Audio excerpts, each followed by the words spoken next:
নরসিংদীতে গ্রাহকদের প্রায় 50 কোটি টাকা আত্মসাতের অভিযোগে 20টি মামলার পলাতক আসামি রহমতুল্লাহ নামে এক রড সিমেন্ট ব্যবসায়ীকে গ্রেফতার করেছে পুলিশ।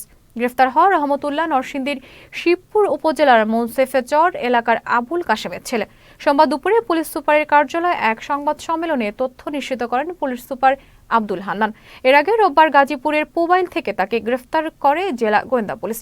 সংবাদ সম্মেলনে পুলিশ সুপার জানান, অভিযুক্ত রহমতুল্লাহ গত 4 বছর ধরে নরসিংদীর শিবপুর এবং পার্শ্ববর্তী এলাকায় তুলনামূলক কম দামে রড, সিমেন্ট এবং ইট দেওয়ার কথা বলে 60 থেকে 70 জনের কাছ থেকে টাকা নিতে থাকেন। এসবের দাম বাড়লেও পরবর্তীতে বাড়তি টাকা নেওয়া হবে না আশ্বাস দিয়ে অন্তত 50 কোটি টাকা জমা করে 1 বছর আগে পালিয়ে যান। গত 3 বছরে 2 ডজনের বেশি মামলা হয় তার বিরুদ্ধে।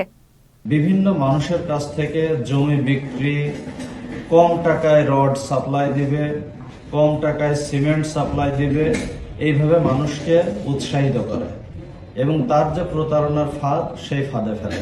অবসরপ্রাপ্ত তাদের কাছ থেকে কম টাকায় কম মূল্যে রড দেওয়ার কথা বলে, সিমেন্ট দেওয়ার কথা বলে প্রচুর টাকা উনি নিতে থাকেন।